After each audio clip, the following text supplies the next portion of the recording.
Welcome to We Are DB. I'm Brenton, joined as always by Danielle. Hello, hello. Thanks for joining us as we count up the IMDb's best movies of all time and discuss some of the greatest films you mightn't ever have seen. This week, rated as number 2 on the Internet Movie Database by millions of film lovers from around the world, is The Godfather.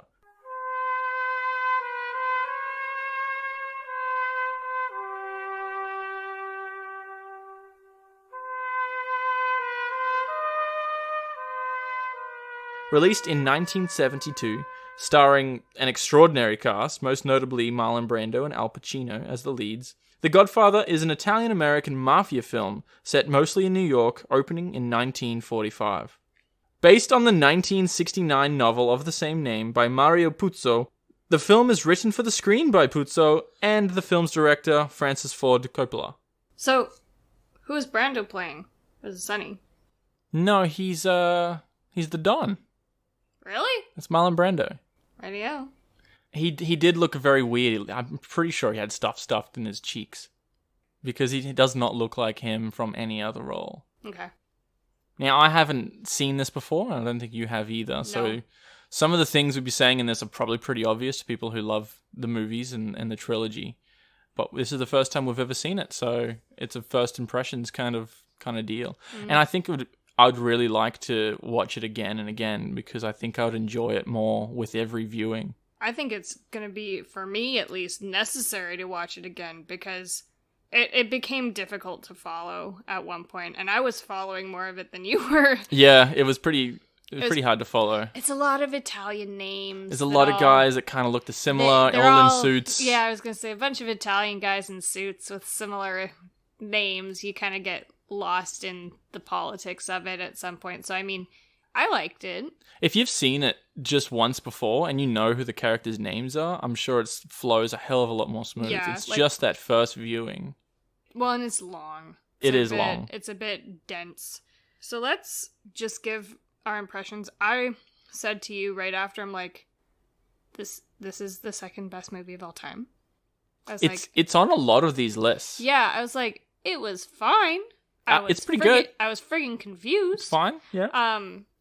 But I definitely think it's going to grow on me. I think it probably could. There's been some that we've watched where initially I thought to myself, what the fuck? What is this crap? As it went on, I thought it was fine, but I didn't get it. And then as it went on, we talked about it more. I'm like, yeah, I actually really like that movie. So this could probably be one of those for me. Although I did enjoy it, I think the best thing about the entire movie is the acting. I really think that everyone in this is giving a great performance. I would agree with that, because you were so immersed in trying to follow the story that you didn't really notice much else, and that's because they were doing what they were supposed to be doing very well. You know what I mean? They did it very believably, like they had very good chemistry between them. They seemed like a bunch of brothers. Yeah, they really did. No, I totally agree with you on that point. The movie was nominated for 11 Oscars. 3 of them were just for Best Supporting Actor for 3 different people. Oh, wow. And another one was Best Actor in a main lead, and that was won by Brando. And it also won Best Picture and Best Adapted Screenplay for Puzo. The entire combined Godfather trilogy was nominated for 28 Oscars. Altogether. Was it the same production company, same director, it's the same people. Writer, yeah, same director, same everything. That's quite the accomplishment. Yeah. So How many did they win? I think it was like 10. That's impressive for would you call that a franchise? For one entity. I would call it a series or a trilogy. For that to be nominated and win that many awards is quite the achievement. That's probably why 2 of them are in the top 3 on the IMDb. So even though the third one is much higher on the list, I think we'll still watch it just to get the context. We'll watch 1 and 2 because they're in the top 10. And then we'll just watch the third one just to get that context, because I really like to get the context of where did the story go. Mm-hmm. In 1977, CBS released a Godfather saga, which was chronologically combining Godfather 1 and 2, which makes me believe that there's parts of Godfather 2 that are both a sequel and prequel, or there's parts that are set during number 1. So it sounds like it's spliced together. Or there might be things that did or didn't happen. Because I don't know what the next one's about. I'm not sure. I thought it was a sequel until I read that there was a saga cutting it chronologically, and I've heard it's very good. But I really just wanted to watch them as part 1, part 2, part 3. As they were meant. Just to get that idea, yeah. Mm. So I'm thinking maybe there is more Brando in the second one if it's a prequel. That would be interesting. This is all speculation, by the way. We have It no is. idea. I haven't seen it. I'm sure this time next week we'll be like, we're an idiot, and everyone knows that we're an idiot because it's a classic and everyone else has seen it. I want to jump straight into my fascination with the Mafia, if I may. So, Part of the reason why I found this so interesting is because, for whatever reason, I've always kind of had an intense curiosity of what life as like a mob wife would be like, and just the politics and dynamics of mafia families. So that was really interesting for me to go through and watch this and see, you know, from a first-hand perspective, exactly what that's about in what would be kind of considered like the golden age of classic mob families. Because when was this set? This was like from 45 to 55. Which is honestly when it would have been happening, because I think a lot of these sorts of institutions were created in response, in the US anyway, to Prohibition, which happened in the 30s. Yeah. Right, so this would be, they would have developed because they're like, well, we could make money off of selling liquor. Like, come on. You know what I mean? Because that was Al Capone's whole deal, is that he was smuggling whiskey from Canada. Why is it that identity on Italian Americans? Was there an influx of Italians in America in the early 20th century? There must have been. I'm not sure. But why do you have that fascination with the mob wives in particular? I think it's the intense family dynamic I can really relate to. It's the drama. Less the drama and more the relationships. So I come from a big French family, as you know. And so I can really relate to that whole aunties and uncles and cousins and, oh, I'll help you take care of that and stuff like that. So I'm just curious, you know, to see, as I'm familiar with that similar kind of dynamic, how it can translate into business, first of all, and then into, I mean, it is the family business, but it's not, you know, above board business. I've always had that fascination trying to understand, you know, how crime can be woven into those situations. And with these women, they know. I mean, it was really interesting because, what was her name? Diane Keaton. Diane Keaton plays Al Pacino's wife. And his character is the son of the Don. Don Corleone, the head of that mob family. So were you very interested to see how that character was reacting to things and the way Well, yeah, because I'm like, you stupid woman. Like, what do you mean you don't know that? Because, I mean, she was just a regular upper-class American, and she was just very naive to the kind of workings of that family. Just in the very opening scene during the wedding there, she's asking him about, you know, well, how did your father help that person or whatever? And what do you mean a deal he can't refuse? What did he offer him? And Michael, Al Pacino's character, straight out lays it out to her. He held a gun to his head and, you know, basically said, it's either going to be your signature or your blood on this contract.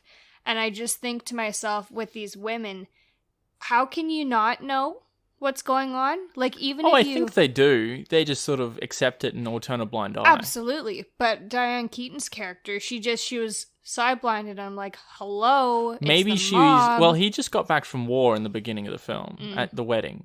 So maybe she was new to the relationship and new to the family dynamic. Mm-hmm. But towards the end there, like even that last scene, she seems a little naive because he has that famous line where he's like, don't ever ask me about my business. So it's kind of, she still seems kind of naive after 10 years. Well, because I don't know how much other people outside of Australia know about Underbelly. Underbelly is an Australian series about the goings-on of the crime families in Melbourne in the early 2000s. Yeah. Yeah, so what's going on there was a very notorious group of people who were all over the news at that time, and because so much was going on, and it actually was really, there's a lot of intricacies to it. They made a series about it, and it gives you a look into life in the modern Australian mob, which is still, interestingly enough, predominantly Italian. Yeah. But I just thought it was an interesting comparison to draw between the mob wives of the 40s and the mob wives of today, because these women now, they're so much more savvy, you know, and you see, what was her name? The mom. You see her as the mother, as this really strong, hard woman who, like, you don't mess with her either. You know what I mean? As much as you don't mess with these men, you don't mess with this. But it's just an interesting juxtaposition to see, you know, Diane Keaton's character, who's very quite meek and naive and unaware, and then to see these women who have been in this life for a very long time. They understand the intricacies, they understand their place and what has to happen for them to continue their lifestyle. So I just thought it was an interesting juxtaposition there, personally. And I've always been curious about what it would be like to be a woman in that position, just because, like I said, I have a curious fascination. Yeah. How would you summarize this movie, just in your own mind and your own catalog? Did you enjoy it? I think so. I think it needs a second watch for me to properly answer that question, because there was a lot that, you know, we had to pause it and rewind it a couple times to be able to follow exactly what was going on in some particular situations. And in that, you miss some of the bigger picture of what makes a film enjoyable. So, did I enjoy it? I think it was fine. I almost feel like it was a series of great iconic scenes strung together with okay scenes. Yeah. Because there was a lot where it's like, oh, that was cool, but I had to watch the last 20 minutes of dialogue to understand why that was cool. Yes, and I don't know that the plot was particularly captivating. You know what I mean? I really think it's going to be a lot more captivating in the second viewing. Well, and that makes sense because you set up a canon, you know, so you literally, a first film is always, if it creates a sequel, it's setting up the springboard to go deeper into that realm. I'd really like to see if the second one makes this one seem better or worse, or puts more insight into certain elements of it. It could be really interesting, which I feel like it kind of does. Oh, for sure. The whole movie did seem very Italian.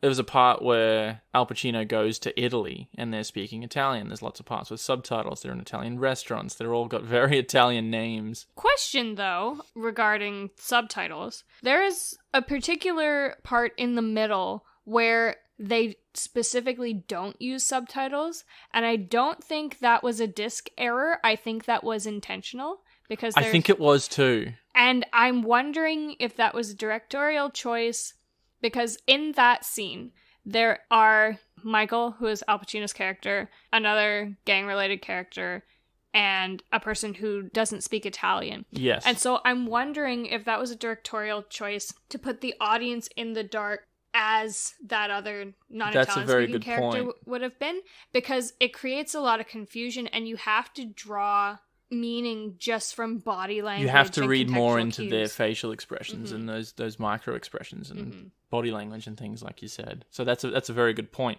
I've actually seen that. I'm pretty sure Tarantino did it in Inglourious Bastards. Something similar. Yeah, where he either removes it or the subtitles are in French. Like, it goes, they're speaking in French and the subtitles are in English. And then as you're going through, you notice that the subtitles start to change into French. And for the most part, Inglourious Bastards is a subtitled movie. There's more subtitles than there is native English.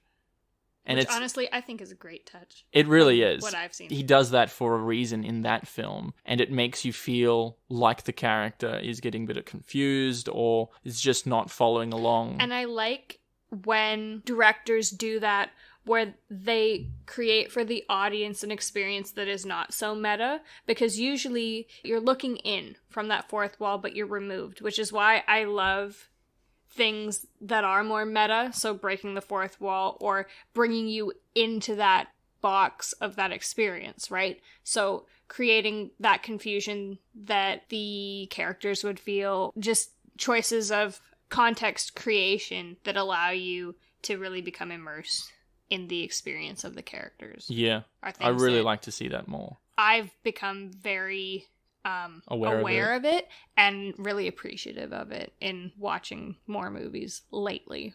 It was noticeable how good the score was, because even though this is a movie that I've never seen before, there was parts where I'm like, I recognize that Music. track because this is such an iconic movie. There's a lot of parts of it that are parodied a lot in other movies and TV series. There's a lot from The Simpsons. Which is, again, why we were so keen on doing this in the first place, is because it gives you, by gathering all these references from popular culture, it allows you to actually appreciate... Oh, I know what that means now. You know what I mean? Yeah, it allows you to appreciate the whole beast more fully, because you understand... Like, we were watching a scene from the Rugrats movie. Yeah, the one when they're in Paris. Yeah, which, before watching this movie, I would have been like, that's friggin' weird. And now I'm like, oh my god, it's so funny, and they did it so well. It was very similar to the very first time that I watched Indiana Jones. And I'd never seen those movies before, but I'm like, I know this music. It's such an iconic score from John Williams. It's like dun dun dun dun dun dun. Yeah. And you just know that, and that is a sign of a good score where it's very iconic and very recognizable. For a movie that you've never seen before, you feel familiar. Yeah. And that's how I felt in this one. Maybe it's particular instruments that he uses. It just makes it feel like The Godfather. A lot of those iconic scores tend to use a lot of wind instruments, a lot of trumpets, trombones, to create that grandeur. That's what you see in Star Wars. That's what you see in Indiana Jones. Yeah. That's definitely in Harry Potter. I'm trying to think if it was in Pirates. It's funny because that's literally all of the same composer, except for Pirates. But did almost sound almost like an Italian opera at times. It was very grand, orchestral kind of pieces, and other times there was noticeably no sound, just to make you feel tense and in the moment a little bit more. And I really appreciate that, and I took note of that. For some reason, I thought Robert De Niro was in this movie, but he must be in the sequels. Maybe we just shouldn't talk about that, because, like, what if he's not in any of it? What if he's not in any of them? Well, he's in a lot of Mafia movies, so maybe I'm just getting confused with, like, Goodfellas and Heat. Probably. Even Al Pacino. This is very defining character for Al Pacino. Like, everything he's done after that, he owes to this character, this role. Because I'm thinking he was also in Heat with Robert De Niro, and he was in Donnie Brasco. He's in a bunch of Mafia movies where he's just got that character because that's what he's known for. Because he's Italian, is what it is. Well, it's funny you say that, because Scarface was a very iconic Mafia film for him, and he was playing a Cuban. So we're going to jump into spoilers now. There's a lot of iconic scenes, and there was one in particular that, again, I think has been parodied a lot, and that's the horse head. In the bed, yeah. Yeah, which is, I mean, when we were talking about Rugrats, that made me laugh so hard when they had, we found this in our crib. They had a little, it was a toy horse. hobby horse head, which I cackled, because I'm like, I love when kids' movies take references that the parents will appreciate. You know what I mean? They're harmless to children, but if you know the references, then it's really funny. Yeah. You'd even be surprised the amount of, like, dirty jokes that work their way into kids' movies. Oh, yeah, you don't realize that until you grow up. Yeah, it's funny. But anyway, so... There's also a scene in The Simpsons where Lisa gets a pony. Oh, yeah. And she wakes up, and she takes the covers off, and there's a pony just lying there as if it's dead, and she screams. And obviously that's a Godfather reference, but I'm like, that was a weird scene to put in there. Yeah. Yeah. So regarding that scene, what happens is the Don's sending a message to somebody. He cuts off the head of his $600,000 racehorse and puts it in his bed. My question... a lot of money in the 40s. Yeah. My question was, where did you get that head? Because either, like, for that time period, that was a pretty realistic looking prop. Or, if it was a horse's head, how did you avoid the animal cruelty charges? How did they do it for the film? Yeah, so that's what I'm really curious Maybe they just about. went to the glue factory. That's what I figured they must have done. They must have just got a donated head, because it looked pretty real for the prop department to make that. The eyes were all, like fogged over and stuff. I was just like, I remember sitting back and being like, damn, like, that was a nice touch. You know what I mean? A gross one, but a good one. That's why it's rated R. I think the best thing about that scene is it happens reasonably early in the film. It's about half an hour in, which for a 3-hour film is pretty early. And up till then, you don't really see the power of the family. It opens with a pretty long wedding scene. And it was very long. It was. It was probably the first 20, 25 minutes. I would reckon. And you do see a lot of people going up to the Don, Brando's character, and showing a lot of respect. Like, he's obviously a powerful, feared kind of man. But you don't actually see why. What does he do? How does he work? Because, and I think that was an interesting kind of way to introduce the family, because you're introducing the family within the context of family. Yes. Which makes them seem, like you say, not quite as powerful until you get into the real world, which is exactly what you're talking about. You assume that they're all about muscle and guns and violence, but that was a very powerful move without even waking him up. He showed a message of, I can get to you, I can get to your horse, and I can just spring it on you while you're asleep. Like I will get you before you even realize I'm there. That is such a power move that shows the Don has balls. And I really thought that was a cool way to present that, because you could have just showed the Don like shooting someone in the head. Shooting someone, or ordering a hit on someone, or punching someone in the face. But that particular move, as the very first power move of the film, is really crucial for that character development of the entire family as to what they can do and how they go about doing it. It's smart. It's organized crime and not just criminals. And upon reflecting on that kind of mentality, in the very beginning scene, there's a monologue of a man in the community coming to the Don asking for retribution for his daughter, who was, I think, sexually assaulted and disfigured because of it. And there's lengthy... That was the opening dialogue, wasn't it? Yes. Yeah. And it's a lengthy sort of conversation about respect and lack of respect, and will you do it, and well, maybe, and kind of thing. And it ends with the Don talking to his councilman there, Tom, saying, ordering the hit, but it's not a hit. It's, basically, we're just going to scare him. I don't want any violence here because it's not necessary. So, like you're saying, it is very logistical. All of what they do is very well thought out. I don't know if this is the case always. You've always got people who, are trigger happy or have a lust for violence or whatever. I'm sure at times it becomes emotional, particularly when you get the family or their business involved. There was, what was the daughter's husband name when Carl. When they realized that he was involved in Sonny's death, then it got very emotional. Mm-hmm. And then they brought that sort of mentality out more. But when it's people approaching you for work, I'm sure it is quite logical. Well, and it's said even within the film at a variety of different times throughout, it's not personal, it's just business. It's not personal until you make it personal, which they also exemplified. Well, you couldn't get to that sort of level if you made it just out of emotional retaliations every time. Mm-hmm. Even in that very first dialogue, the man wants retribution. He wants revenge. He wants these people dead for doing this to his daughter. Mm-hmm. And the Don says, well, that's not justice because your daughter's still alive. Like, he's thinking of it logically and not emotionally. Mm-hmm. He's not putting himself in this man's shoes and thinking, okay, I would want these people dead because if it was me, that's what he would do.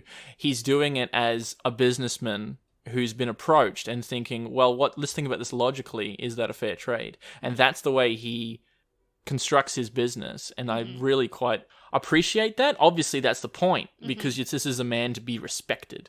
All of these people are, and that's the reason for it. And the way Brando portrays it, you can really see this is a powerful, respectful man that you can understand would get to that position. He portrays it in such a way that you're like, well, of course he is who he is. Yes. You know what I mean? Like, you couldn't... Somebody who wasn't as strong or as hard, well, not even hard-headed, but just somebody else wouldn't be able to get to that position. There's a lot of movies and series in the last, say, 10, 20 years that have the antagonist or a gang leader as a bit of a wimpy kind of guy, or someone who's just snaps his fingers and gets his muscle to do it for him. Mm-hmm. And they're not nearly as believable as Brando's character of Vito Corleone here. Well, because if you don't have a spine, nobody's going to respect you. If you, in that situation, couldn't do what you're asking your muscle to do, then how can you expect them to do it for you? Yeah. You know what I mean? I completely agree with that. And in those situations, it's probably just money, but it's not realistic. Well, and that's the thing, though, is that sure, you can buy loyalty, but you're not going to keep it unless you're of the character to not demand loyalty, but that, you know what I mean? Like, you assert yourself in that way that people want to be loyal to you, which I think the Don definitely does. He's got a lot of old-time members around him who they'll go with him till his dying breath, you know what I mean? Just because that's the kind of relationship he's forged based on who he is and how he operates.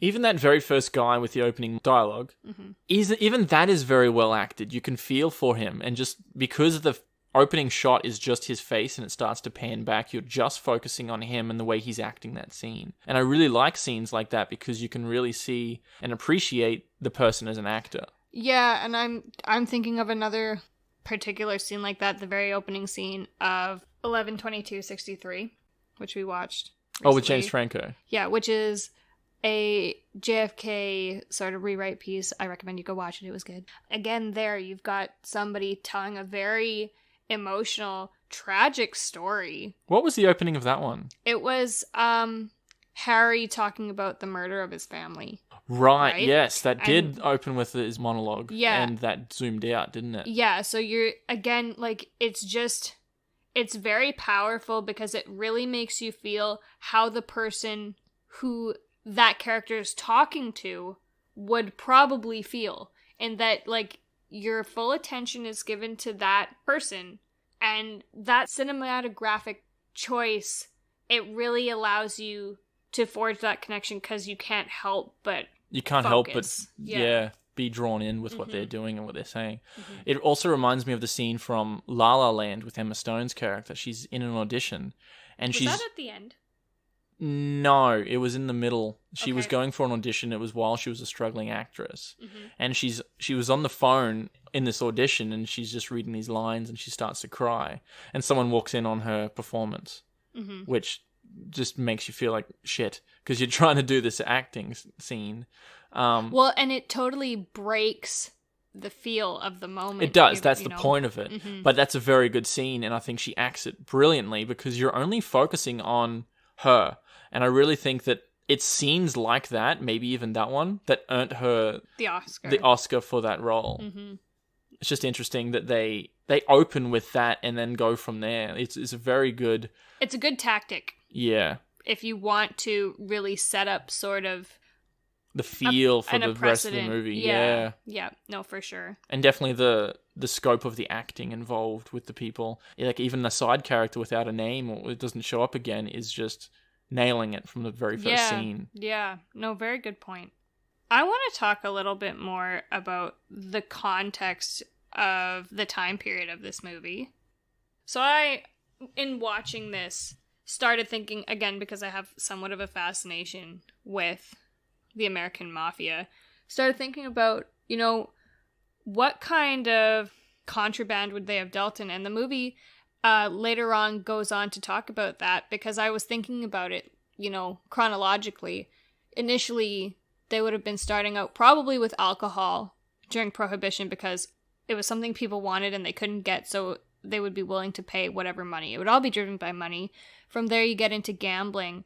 When alcohol and gambling are legal again, what does that leave you with? And that's a really big part of this movie is the introduction of the underground narcotics trade into the American black market. That even goes back to when we were talking about how the Don thinks logically and not emotionally, where he didn't want to take on the narcotics ring because it wasn't good business. Where if he's thinking emotionally, he would just be thinking money, money, money, money, money. Why is it that he didn't think it was a good idea? I don't think I ever got that. He said it was too dangerous. Which it is. The narcotics are very dangerous business as opposed to gambling. Is it because he didn't want to deal with out-of-country cartels, or was it... Maybe. It was a little unclear. I think it was still a little unclear to me as to what they were doing with gambling. Are they just rigging, like, boxing matches and things? I'm not really sure. How is that a business? I think just they were... bookkeepers. I think they were in the casinos. Like, I think they had Right. ownership is what it was. And they probably did have a hand in, generating more revenue than probably chance would usually dictate. I'm not entirely sure. I will have to watch it again, particularly for that scene where they're in Vegas talking to Moe Green, who is very high up in the Vegas scene, probably owns a bunch of the casinos. So I don't think that they're that kind of people, but they work with people like that. I would have to see the context of that again, just to understand it. And speaking about Moe Green, so he was a hotel owner. In one of the scenes, this was just preceding the Horsehead scene, when Tom is sent to LA to, talk a guy into a deal he can't refuse. Yeah. My question was, because I think you said something about, well, you can't just show up in LA and expect to muscle your way around. And I thought to myself, but you probably can, though. I was just thinking because they're a big New York family. He's one of the 5 New Yorks. Well, and that's what I'm thinking, is that you probably can, though, because wouldn't the Mafia have connections all over the US? Yes, and that was a very good big point with Brando's character, is that he had his fingers in politicians and all over the place. Yeah. So I just remember I wanted to write that down and talk about it, because I was like, well, actually, I think you probably could. And it shows later too, because Fredo, one of the Don's sons, is actually sent away to work with Moe in Vegas. So the point is, like, they've even got members of the immediate working family all over the place. On the other side of the country. Right? So yeah. I just thought about it, and even now, I think those connections would be even more extensive than they would have been before, because you've got such a market for drugs everywhere now that you'd have to have people all over the place. You know what I mean? Talking about the modern day Mafia. Yes. Yeah.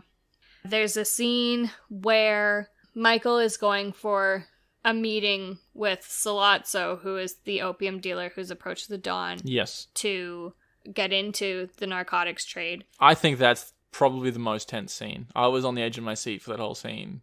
Are you talking about the restaurant scene? Yeah. I'm talking about before the restaurant scene. Okay. So they're on the bridge, and they just pull a Yui right in the middle of the Brooklyn Bridge because they don't want to be tailed.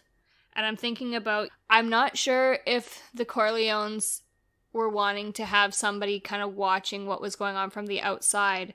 But my question was, nowadays, don't you think it would be a lot harder to lose a tail than it would have been then?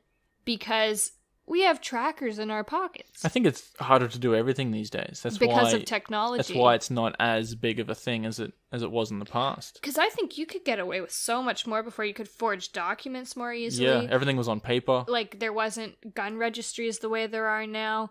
Everything, like, he had fingerprints, after that restaurant scene, fingerprints on a gun left at the crime scene with 2 bodies. And it meant nothing. Did he get away with that, though, because of the family that he's in? Like, was there... The chief captain was corrupt. Mm-hmm. Surely they would have had paid off other people in the police. Or is it just that it's like 1946 and no one could look into it? It's probably both, because there were many witnesses. But they all knew who he was, so they knew that you don't talk about it. So I think it's both, because also, would you have Michael Corleone's prints on file in the police precinct? Probably not. You know what I mean? So I just think a lot of... Well, it was after that he got sent to Italy, didn't he? He had to go because there would be retribution, because one of the other families was working with Sollozzo. Right. And so they would have said, you just screwed up all of our business. So that was who was trying to get to him in Italy. Yeah, so that's why the Don said, you gotta go. From my understanding, anyway. Yeah. Yeah, I really like that scene purely because this is the first time you've seen Michael do anything related to the family. Yeah. Mm-hmm. And it really, you feel for him because he's being sort of pressured. He's the only person who can do this. Well, he feels pressured, but he obliges because it's become personal for him. He didn't want to be involved in the goings-on of the family until the safety of his father was compromised, right? That is what pushed him too far. Because that was after the shooting. Yes, that was after the Don was put in the hospital. Right. It was a him or dad kind of situation. Yeah. I could tell it was definitely filmed in the 70s because I am quite familiar with a lot of TV shows that were filmed in the 70s just because I spent a lot of time with my grandparents. I watched a lot of MASH. I watched a lot of Archie Bunker. I watched a lot of Three's Company. So you get used to sort of the coloring. The feel, yeah. There's all of those shows have a slightly yellow hue to the film. That's interesting. The frame rate is kind of telltale, honestly. And this is the restored version too, so it's interesting that you still picked up on that. Yeah, it's grainy, very slightly. It's got a feel, I can always pick it out, but that I think is just because I am very familiar with shows and with cues too. You can tell by often hairstyles. Like, it's funny because especially shows that were filmed in the 60s, you could be looking at a Western and she'll have a 60s beehive because it was the style of the time. I don't know if that was necessarily the case here. I think it was a bit. It was a little bit. So Sonny does look very 70s. I was going to say, you could definitely tell he had a mini fro going on there. Yeah. So those cues, I think they leave in place because they want, at that point, they wanted characters to be really, really recognizable because, you know, like, especially in the 60s, you go to the movies to see an Elvis movie, you want Elvis to look like Elvis because you're really going there to see Elvis, not the movie kind of thing, right? So there was residual of that in the 70s still, which you could see a lot of, like, especially in shows like MASH, that even though it was very well done in terms of costumes and things, the hairstyles and some of the makeup was... Which was set in the 50s, wasn't it? It was set in the 50s, but you could definitely still tell that it was filmed in the 70s. I think this film has aged a lot better than a lot of movies in the 70s, particularly even comparing it to MASH. I agree, and that's, I think, a costuming choice, honestly. I think that's because it's set in the 40s. If you date something... That's what I mean. You can tell based on props. They dated the props well. Yes. So I think it stands up a lot better. It's almost a 50-year-old movie. Wow. It's interesting because when we started the movie, I said to you, do you know when this movie came out? And you're like, I don't know, 80s, 90s? I have no idea. Yeah. Because you'd never really heard of it. And then probably half an hour in, you're like, I think this is the 70s now. Yeah, because, like I said, enough time had gone by, I could pick out all those cues that I was mentioning to you. Because also, in the beginning, it's harder to tell because it's quite dark. A lot of it happens inside. In that room. Yeah, so you're not seeing those hues and the graininess of the film because you can't see flickers in darkness. You know what I mean? I see what you're saying. Yeah, so. Well, I think the only sort of downside that I had to the movie was I did find it confusing and I wasn't really sure who everyone was, but I think that'll go away with extra viewings. I even thought to myself, I should go through and next time I watch it, have like a photo listing of all the characters so that I can be like, okay, this face is this guy and that's who they're talking about kind of thing. But I think that'll go away with extra viewings. The only other thing was it jumped through time quite quickly and it was a little hard to follow. Whoa, when is this? And there was just like little things in there that he had a kid all of a sudden and the kid was like 3 years old. And it's like, okay, now they're married. Because the last time you saw Michael with Kay before that was when he just got back. He had been home from Italy for a year, so it'd been like 2 years. It just kept jumping. Like the one scene he was there, and then the next scene he was back in the States. You assuming it's a couple weeks later, and it's totally. And he not. said it was a year later that he's been back. So it was really quite a lot of it was around mid-40s, and then all of a sudden it jumped and jumped and jumped. Now it's 1955. And you know, now that I think about it, I think that was kind of a directorial trend of that time. Because I've noticed that with other shows, too, that they tend to jump time a lot more quickly without a lot of explaining to the evidence. I'm thinking of... As long as it's clear, it's fine. As long as you're not expecting the audience to come along with that if you don't show them. Or if you are, then as an audience, be aware that that's an expectation of you. Yeah. So I'll say that to people who want to go watch this now. Just... keep in mind that there's going to be some jumps and to look out for them. Maybe the second one has scenes that are set in those years that have been skipped. That's what I'm kind of curious about. So I'm curious to... I would want to, I think, watch this one again and then watch The Godfather 2. Yeah, that's probably the best way to do it. So apart from that, did you have anything else to say? I don't think so. I always feel a little bit better after talking about these movies because you get to think about it analytically. The performances were very good. They were very good. The plot was interesting, and I think I'm going to become more interested in it on a second viewing, personally.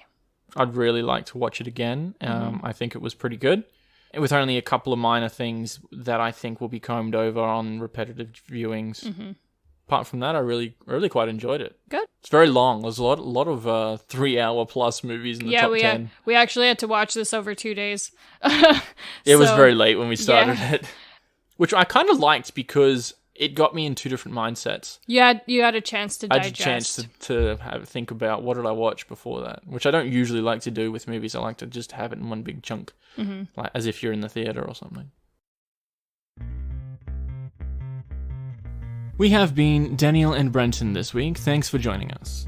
Feel free to subscribe wherever you get your podcasts or comment on SoundCloud. And until next week, thanks for listening.